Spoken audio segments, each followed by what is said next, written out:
Bonjour, voici un moment que je n'ai pas fait de vidéo sur le système agroalimentaire. J'en parle beaucoup dans mes posts. On a fait des vidéos par le passé, je vous invite à les regarder ou les re-regarder, notamment avec Anaïs Maillet, ingénieur sol vivant, et Francis Bucaille, agriculteur et fondateur de la société Gaillago. Nous nous sommes aussi entretenus avec Anne Trombini, directrice générale de l'association pour une agriculture du vivant, avec Jérémy Weinstein, également directeur scientifique de Carbon Maps. Et récemment, on n'a pas parlé que d'agriculture, mais plus généralement de perturbations et cycles de l'eau, avec Charlène Descolonges, hydrologue et cofondatrice de Pour une hydrologie régénérative. Collapse ou pas collapse, épisode numéro 3, le premier porté sur la démographie mondiale, le second sur le risque d'implosion sociale en France, qui a marché 2 fois mieux que la première vidéo. Espérons faire à nouveau 2 fois mieux cette fois-ci. On démarre dans la joie et la bonne humeur. On se demande à quel moment on dit juste stop, on fait un petit pas de côté, on interroge ce système. Les nouvelles s'accumulent et sont inquiétantes, de plus en plus inquiétantes. Un article du Monde à gauche sur ce qui devrait constituer un scandale sanitaire, en toute vraisemblance. L'eau potable en France contaminée à vaste échelle par les métabolites du chlorothalonil, un pesticide interdit depuis 2019.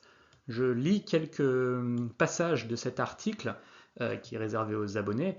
Depuis plusieurs mois, un peu partout en France, les régies et les sociétés délégataires du service public de l'eau potable s'alarment de découvrir des concentrations élevées d'un produit de dégradation ou métabolite du chlorothalonil, un pesticide commercialisé par Syngenta utilisé depuis 1970 et interdit en Europe en 2019. Entre parenthèses, malheureusement, il semblerait qu'ils soient un peu trop tard pour éviter certains dégâts. Je continue. Ouvrez une citation. Les eaux de surface qui forment 97% de nos ressources, la Seine, la Marne et l'Oise, sont toutes contaminées, précise Sylvie Thibert, chargée de la gestion des risques sanitaires au CEDIF. Autre citation, c'est une situation inédite et qui nous angoisse au plus haut point, confirme Régis Ten, chef du département cycle de l'eau à la FNCCR. Suite de la citation, toutes les remontées que nous avons de nos adhérents indiquent que dans la grande majorité des cas, quand on cherche cette molécule, on la trouve et souvent à des taux supérieurs au seuil de qualité. Suite de l'article, quels que soient les inconvénients environnementaux des solutions techniques, les investissements à consentir pour traiter cette molécule, mais également d'autres micropolluants, sont considérables. Une citation, on parle à l'échelle nationale de plusieurs milliards d'euros d'investissements qui seront nécessaires, explique Régis Ten. On s'en sortira sans doute sur les grosses unités, mais pour les petites collectivités, il semble pour l'heure économiquement inimaginable de mettre en œuvre des solutions techniques. Au CEDIF, on explique à titre d'exemple que la mise à niveau des usines de Neuilly-sur-Marne, Choisy-le-Roi, devrait représenter un coût de 870 millions d'euros et permettrait de revenir dans la zone de conformité. En attendant, je me permets une remarque, l'eau qu'on boit est contaminée. En France, la Direction générale de la santé assure que le programme de contrôle sanitaire des ARS va progressivement intégrer, à partir de 2023, le chlorothalonil et ses métabolites en lien avec la montée en compétence des laboratoires agréés, afin de fournir des résultats fiables de contamination. Selon nos informations, donc c'est Le Monde qui le dit, le cabinet de la Première ministre, Elisabeth Borne, a été mis au courant de la situation le 26 mars, 4 jours avant que le président de la République Emmanuel Macron ne présente son plan eau. Le constat de la contamination des ressources hydriques par des métabolites de pesticides en est toutefois absent. Le jour de l'annonce du plan, le ministre de l'Agriculture Marc Fesneau annonçait en outre sa volonté de maintenir en usage le S-métolachlore, dont les métabolites sont également responsables d'une pollution à grande échelle des nappes phréatiques françaises. Autre article, je tombe un peu des nues, de l'Indépendant. À nouveau, je cite, il s'agit des Pyrénées-Orientales. Je cite, le président du syndicat des nappes du Roussillon, Nicolas Garcia, répond à son homologue du syndicat du bassin versant de la Tête, Pierre Parra. Dans une récente lettre ouverte, ce dernier, donc Pierre Parra, préconise de limiter, voire supprimer, les débits réservés de la Tête, afin de permettre aux canaux d'arrosage de prélever plus d'eau dans le fleuve pour irriguer les cultures agricoles. Pour Nicolas Garcia, trop rabaisser les débits réservés pourrait en effet se révéler contre-productif. On le cite, si jamais le débit de la Tête descend trop bas, les cyanobactéries risquent de se développer et de rendre l'eau impropre à l'arrosage comme cela est déjà arrivé sur le Tech, prévient-il, un autre cours d'eau. Le vrai problème, dit-il, c'est qu'il n'y a pas d'eau et qu'il n'est pas du tout sûr qu'il pleuve. En clair, dit l'article de l'Indépendant, Il n'existe pas de solution miracle contre la sécheresse, et les initiatives visant à limiter l'impact du phénomène doivent être mûrement réfléchies, sous peine d'aggraver la problématique qu'elles entendent traiter.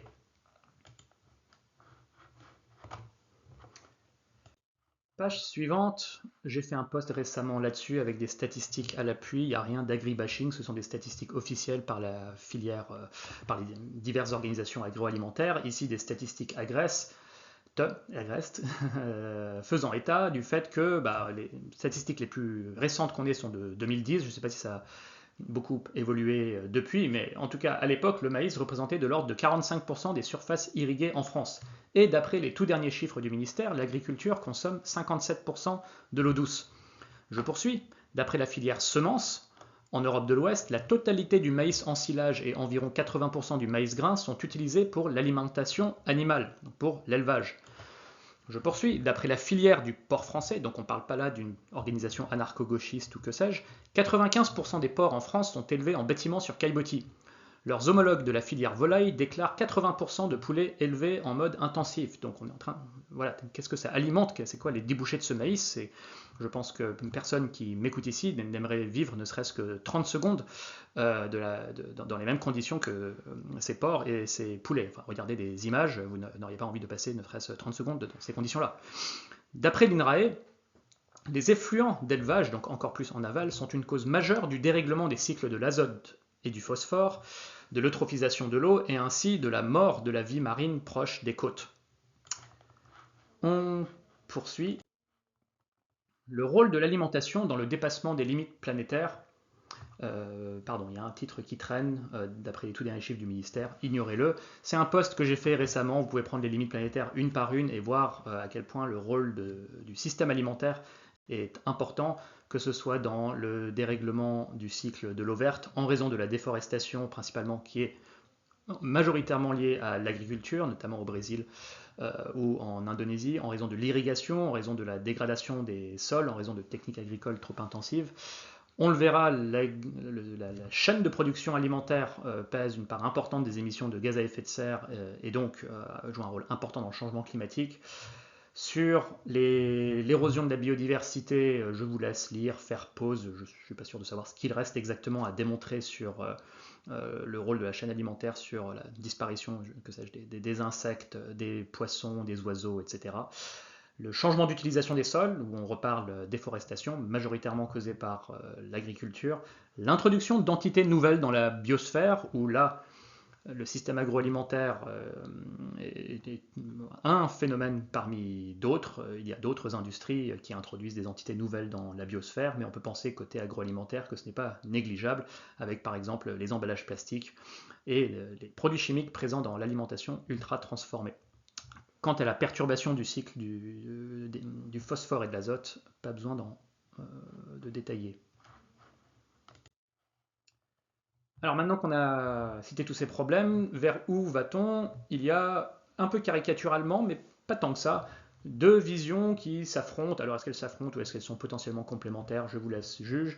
À gauche, une agriculture, ou plutôt un système alimentaire très technicisé, la fermentation de précision, la viande de synthèse, des tours géantes où on fera pousser des fruits, des légumes.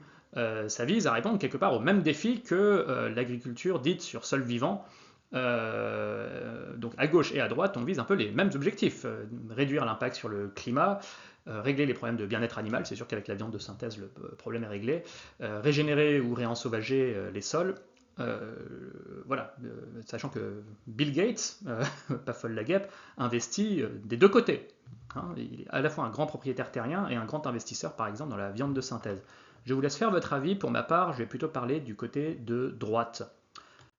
Avant cela, un tour d'horizon côté changement climatique. Et cette présentation ainsi que pas mal de slides sont issus d'une conférence que j'ai donnée l'an dernier auprès d'une communauté agricole qui me posait la question du rôle de l'agriculture à la fois dans le changement climatique mais aussi dans son atténuation et l'adaptation au changement climatique, notamment la question du potentiel des sols agricoles pour séquestrer du carbone dans le sol. J'y viendrai. Avant cela, la transition climatique se fait attendre. Je vous laisse à nouveau faire pause sur cette diapo. Je ne détaille pas plus que ça. On bat des records de CO2, on bat aussi des records de CH4, de méthane, qui est responsable d'un bon quart du réchauffement, peut-être même 30%. Les sources de méthane, elles ne sont qu'en partie connues. Il y a les fuites occasionnées par l'exploitation des énergies fossiles, notamment les gazoducs. La fermentation entérique des ruminants, bon, on dit autrement les rots de vaches, notamment aussi un peu de moutons. La fermentation des biodéchets dans les décharges et d'autres trucs bizarres qui intriguent. Vous pouvez taper sur Google Methane Hunters, c'est-à-dire les chasseurs de méthane. Methane Hunters est tombé sur un article du Financial Times qui fait état du fait que si l'on ne compte que les émissions, on va dire, déjà identifiées, cartographiées, donc énergie fossile, agriculture, décharge, on n'arrive pas à expliquer pourquoi depuis 2010, la concentration atmosphérique de méthane explose à ce point. On voit une explosion depuis de 2010. C'est une vraie enquête, une vraie chasse au méthane, et les chercheurs sont un peu inquiets, ou du moins interloqués, cherchent à expliquer pourquoi cette explosion, qui ne s'explique pas seulement par les sources d'émissions déjà identifiées. On soupçonne par exemple des phénomènes de rétroaction sur des zones humides comme en Afrique de l'Est, où le réchauffement induit par nos émissions de CO2, de méthane et autres gaz à effet de serre entraîne une atmosphère plus chaude, un climat plus chaud et aussi plus humide pour ces zones humides, ce qui favorise l'activité de bactéries productrices de méthane dans ces zones humides. Je vous laisse faire vos propres recherches. En tout cas, les scientifiques ne sont pas encore arrivés à des choses concluantes et l'enquête est en cours. La transition énergétique ne saute pas tout à fait aux yeux. De plus en plus de pétrole, charbon et gaz. Elle n'a pas véritablement commencé, du moins à échelle mondiale, que ce soit pour les transports, pour l'industrie, pour le bâtiment ou pour l'alimentation. Il y a des transitions à échelle locale, par exemple le système électrique européen ou américain est en train de sortir du charbon et même plus généralement des énergies fossiles, donc voilà, il y a des transitions. Il y a l'avènement des pompes à chaleur pour le chauffage, il se passe des choses, je ne suis pas en train de dire que tout est foutu, mais bon, à échelle mondiale, on n'y est pas encore, et malheureusement ce qui compte c'est l'échelle mondiale, du moins en ce qui concerne le climat. Pas pour miner le moral, mais voilà, on s'y prend un petit peu tard, on fait trop peu, trop tard. Ce que montre ce graphique, c'est que si on avait commencé les efforts en 1990, où on avait quand même suffisamment d'indices modulo les campagnes de climato-négationnisme financées et soutenues par les industriels fossiles, mais bon, on avait le savoir comme quoi on courait un gros risque. On aurait pu commencer il y a une trentaine d'années des efforts et l'effort qui aurait été nécessaire aurait été relativement plus faisable. C'est donc la courbe verte en termes de réduction des émissions de CO2. À force de tarder, on se retrouve aujourd'hui à devoir faire un effort beaucoup plus important dans un temps beaucoup plus court, ce qui donne la courbe, ma foi, assez vertigineuse en rouge. Alors ça, c'est l'effort à faire pour tenir le réchauffement climatique sous les 1,5 degrés. Sous les 2 degrés, c'est un peu moins vertigineux, mais on n'est pas non plus dans les clous. Les deux grandes principales raisons pour vraiment schématiser sont le fait que les pays industrialisés, les régions industrialisées, donc Europe, Amérique du Nord, Japon, se décarbonent trop lentement et que les pays en voie de développement, qui ont tout à fait le droit d'atteindre les mêmes, le même confort de vie que nous, surtout dans la mesure où nous on renonce à pas grand-chose, eh bien ils se développent et s'enrichissent surtout en brûlant des énergies fossiles. Donc voilà les deux principales raisons qui font qu'on a un effort encore plus compliqué à faire. Le rôle de l'alimentation dans tout ça, eh ben, il y a une variété d'études. Voilà, Embo et Hall, avec plein d'autres auteurs, ont fait une revue de la littérature scientifique. Ils arrivent à la conclusion que globalement, selon les estimations, l'alimentation pèse entre 21 et 37% des émissions de gaz à effet de serre. Peu importe, c'est beaucoup, beaucoup. Et là, on a le découpage entre le changement d'affectation des sols, notamment la déforestation, donc là en marron, la production de céréales et autres plantes comestibles en vert, le bétail en rouge, et puis l'aval de la chaîne, donc la chaîne d'approvisionnement avec la transformation, le transport, l'emballage, et enfin la vente. Donc il y a des émissions de gaz à effet de serre partout. Les rendements stagnent déjà à certains égards, j'en ai parlé dans ma première vidéo collapse ou pas collapse numéro 1. Soit ils infléchissent, soit ils stagnent selon les plantes, selon les régions. Bon, en tout cas, en France, les rendements en grande culture sont identifiés comme, sont estimés comme étant en stagnation. Et d'après les chambres d'agriculture, une stagnation fortement influencée par le climat. Et on est qu'à plus 1 degré. Voilà. Quand pourrions-nous atteindre les plus 2 degrés, ce qui serait, ma foi, une toute autre paire de manches? C'est une question qui intéresse, mais oui, dites-nous, que nous réserve l'avenir? Pour quand la catastrophe? Bon, je ne sais pas si c'est la catastrophe, il y a beaucoup d'incertitudes sur... alors déjà, quand est-ce que ce seuil de 2 degrés sera atteint? Ça dépend de certaines choses, et surtout, quelles sont les conséquences d'un réchauffement à 2 degrés? Il y a aussi de l'incertitude autour de ça. Mais quand est-ce que ce seuil pourrait être atteint? Alors ça dépend de deux choses. Nos niveaux futurs d'émissions de gaz à effet de serre, ok, même si, bon, voilà. Et puis, ce qu'on appelle la sensibilité climatique au CO2, c'est-à-dire la réponse du climat à un doublement de la concentration atmosphérique de CO2 par rapport à l'ère pré-industrielle. Bref, selon ces deux variables, ces deux incertitudes, le monde pourrait dépasser les 2 degrés de réchauffement quelque part entre les années 30 et les années 2070. Donc si on est particulièrement actif dans l'action climatique et qu'on a du bol sur la sensibilité climatique, parce que ça ne dépend pas de nous, ce sera imposé par la physique, eh bien ce sera 2070. Si on n'a pas de bol et qu'on fait peu d'efforts, eh bien ce sera plutôt les années 30, donc dans pas longtemps, surtout qu'avoir 10-15 ans pour s'adapter à 1 degré supplémentaire de réchauffement, ça n'a à peu près rien à voir avec le fait d'avoir 50 ans. Dans tous les cas, même dans le scénario le plus optimiste imaginable, il va de toute façon falloir plus ou moins s'adapter, y compris notre système alimentaire, et entre autres les dérèglements du cycle de l'eau entraînés par le dérèglement du climat. Au même titre que l'énergie, les sols dont on va parler, et y compris les sols agricoles, en plus des sols forestiers, sont une clé de voûte de l'atténuation du changement climatique en fournissant des puits de carbone, donc en permettant de séquestrer le carbone dans le sol, et aussi de l'adaptation au changement climatique. Donc par exemple l'adaptation aux canicules, lorsqu'on a plus d'arbres, plus de végétalisation dans les villes, eh bien c'est plus facile. Mais de même pour l'agriculture, les techniques agroécologiques permettent au sol d'être plus résilient face aux sécheresses et aux inondations, par exemple, en améliorant la porosité, la perméabilité du sol et ainsi sa capacité d'infiltration de l'eau. Voilà, l'agroécologie, les sols sont aussi une clé de voûte de notre préparation à l'après-pétrole et notamment rendre l'agriculture moins dépendante du pétrole.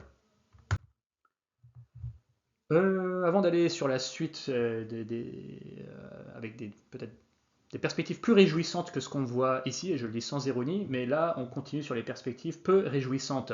Les nombreux stress climatiques, et qui ne vont aller que croissant, qui vont peser sur l'agriculture, la pêche et donc notre sécurité alimentaire. Je vous laisse lire, voilà, il y a la fréquence et l'intensité croissante des vagues de chaleur, des inondations et des sécheresses.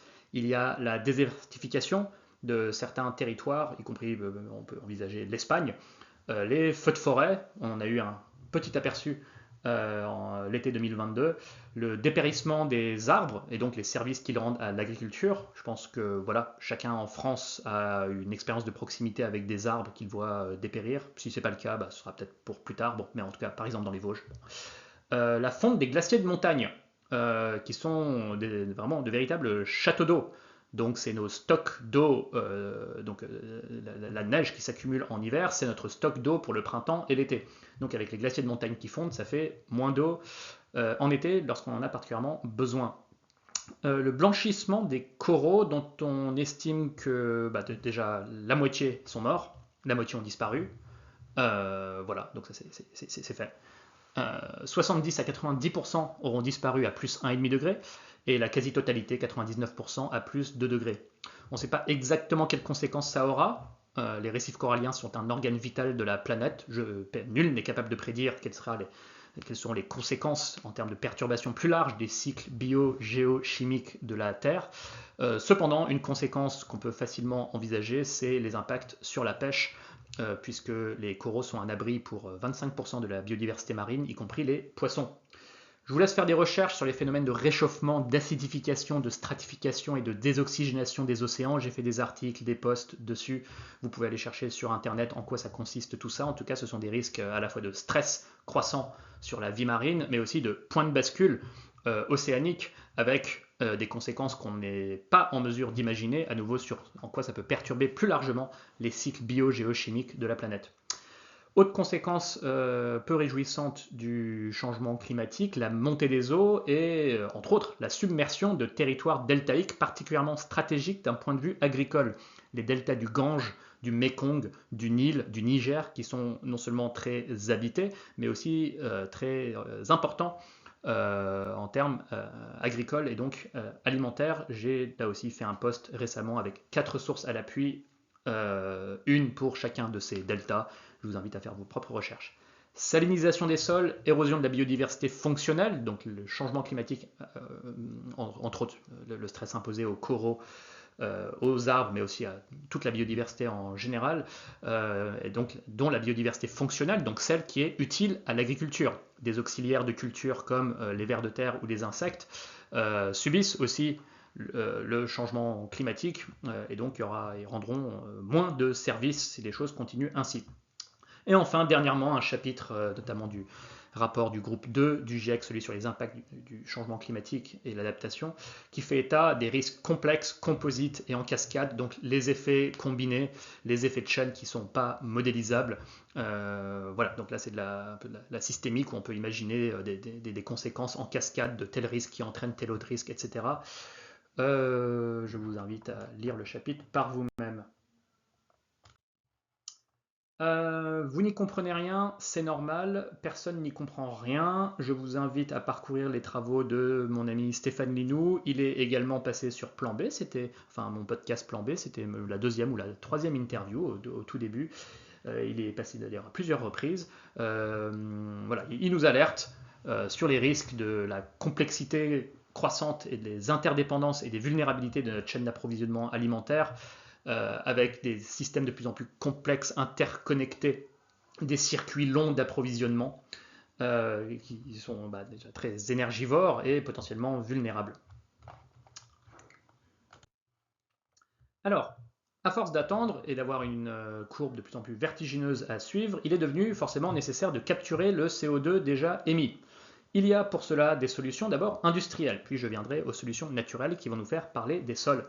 Parmi les solutions industrielles, avant de rêver de se dire tiens, je vais capturer le CO2 dans l'air où il est concentré à 0,04%, déjà montrez-moi que vous êtes capable de le capturer en sortie de cheminée, par exemple de centrale à charbon ou de cimenterie où il est concentré à 10 ou 30%. Donc déjà, je le dis physiquement et techniquement, si on arrive à faire ça, on aura déjà bien avancé. Eh bien, on y arrive guère. Je pense qu'il n'y a maintenant peut-être une trentaine de dispositifs de capture de carbone en sortie de cheminée à travers le monde qui capturent à peu près que dalle.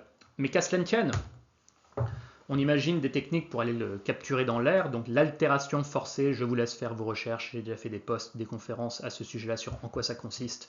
Donc par exemple broyer des roches de silicate qui entraîne une réaction chimique qui absorberait le CO2 atmosphérique, ce qui ne ferait qu'accélérer un processus naturel sur du temps très très très long, du temps géologique très très long, et donc par ce broyage de roches qui nécessiterait quand même de monter toute une industrie et de consommer de l'énergie, et de toute façon à l'heure actuelle cette industrie elle n'existe pas, et elle ne va pas se mettre en place d'un coup de baguette magique, et on n'a même pas vraiment expérimenté tout ça.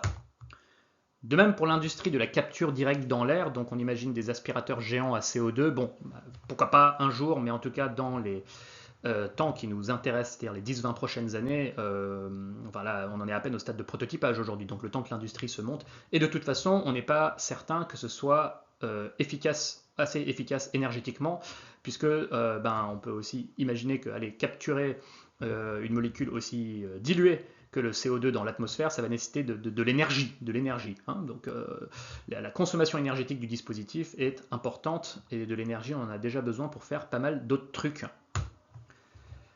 La BECCS Bioenergy with Carbon Capture and Storage, qui il y a encore une dizaine d'années était par certains jugée comme prometteuse, et après tout c'est le seul truc qu'on peut imaginer passer à échelle à court terme.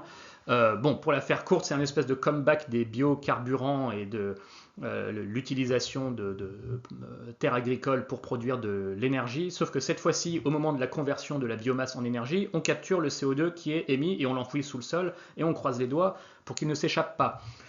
Oui, sauf que non, il a été évalué depuis que pour arriver à des ordres de grandeur qui nous intéressent, c'est-à-dire capturer de l'ordre de milliards de tonnes de CO2 par an, parce que si c'est seulement de l'ordre de dizaines de millions ou de centaines de millions, bon, bah, ça n'a pas vraiment d'effet sur le climat. Or, pour que ça ait vraiment un effet climatique intéressant, il faudrait occuper des quantités, enfin des surfaces de sol telles que, enfin, ce serait intenable, quoi. Bref, venons à des choses plus faisables et plus naturelles. Les solutions fondées sur la nature pour capturer ce CO2 qu'on a déjà émis, dont la reforestation. Bon, ça c'est pour le coup quelque chose qu'on sait faire, qui se fait, qui est assez peu coûteux et qu'il faut continuer. La restauration d'autres écosystèmes, des zones humides, des mangroves, et des techniques de conservation des sols, terrassement, le non-labour, la couverture permanente des sols. Donc, bon,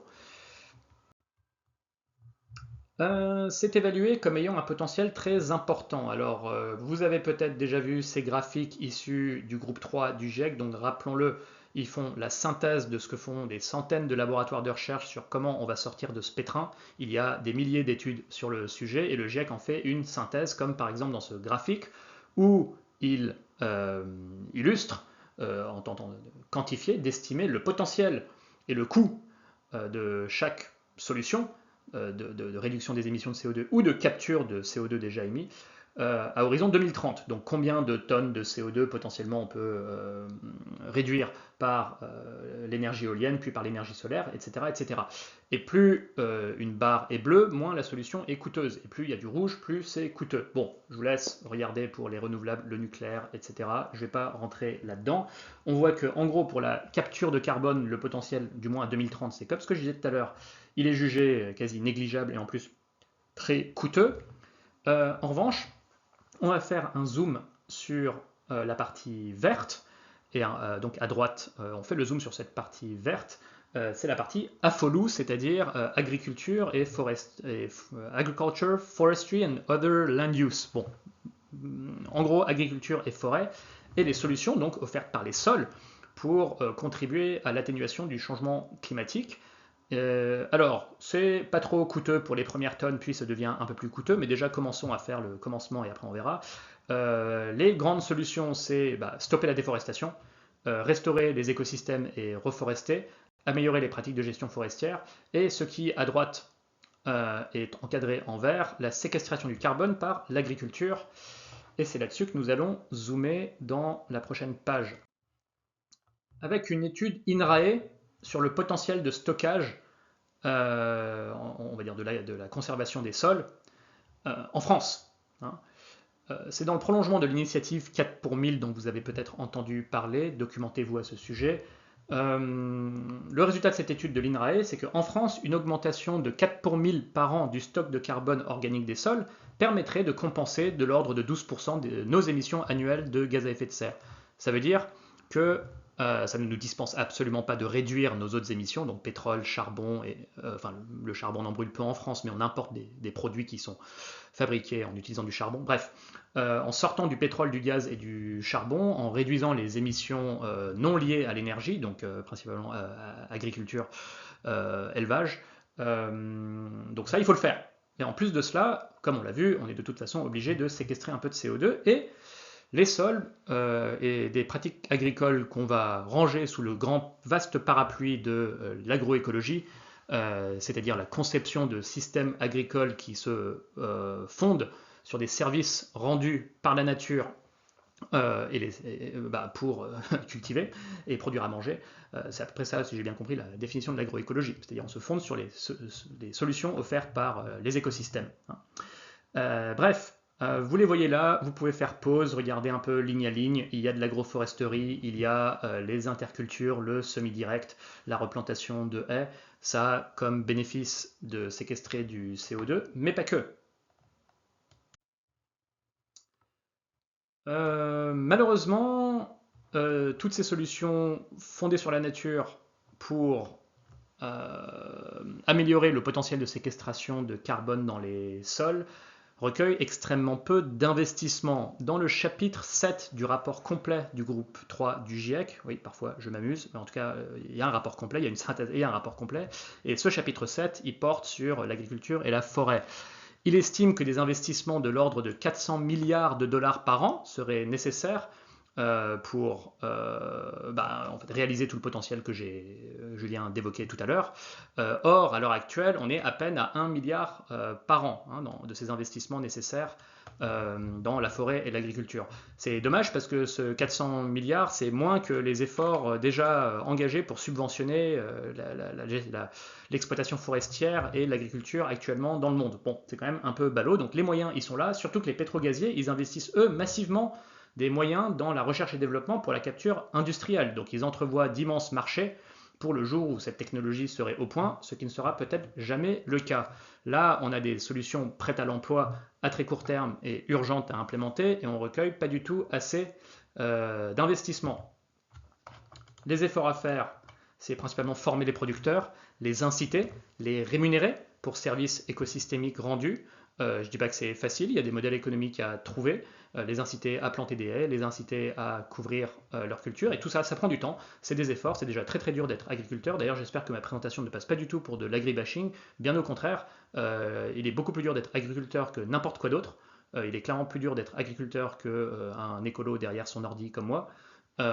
Et pour moi, ce sont les principales victimes de ce système. Ils font un travail très dur, très injustement et peu rémunéré. Ils sont la cible d'attaque. Et au final, tous les dégâts qu'on évoque ici, ça ne les arrange pas. Ils sont aussi lourdement endettés, etc. Et là, on leur demande, après avoir déjà beaucoup demandé d'en plus protéger la nature, cela se paye. Marc Dufumier vous parlera, dans le prolongement de cette idée, d'agriculture écologiquement intensif, qui rend des services écosystémiques, comme on vient de le voir, mais qui nécessite de l'effort. Et cet effort se rémunère. Il n'y a pas que des bénéfices de la part de l'agroécologie en termes de séquestration du carbone. Effectivement, c'est ce qui semble intéresser certains marchés, parce que le changement climatique recueille tellement d'attention, mais il y a tellement d'autres bénéfices en termes d'eau, à la fois l'infiltration, la rétention de l'eau, l'épuration des eaux. Là, on parle de la replantation de haies, qui offre des services en termes d'abri pour la biodiversité, en termes d'eau, tout simplement, de protection des sols contre le vent et donc contre l'érosion, parmi de nombreux autres services écosystémiques rendus par les arbres. L'agriculture sur sol vivant, j'y connaissais rien il y a 3 ans, et puis depuis j'ai une petite passion pour ça. Voilà, j'écoute des conférences de Marc-André Selos, j'échange avec des associations comme Pour une agriculture du vivant, ainsi que d'autres acteurs du milieu. Avec beaucoup d'humilité, j'essaie d'inciter d'autres personnes à s'y intéresser. Je ne suis pas du tout expert, je comprends à peu près les piliers, les espèces vivantes sous le sol et les services écosystémiques, ou les auxiliaires de culture que constituent par exemple les vers de terre, l'utilité des galeries qu'ils creusent et de leur travail de remontée des nutriments, de structuration du sol.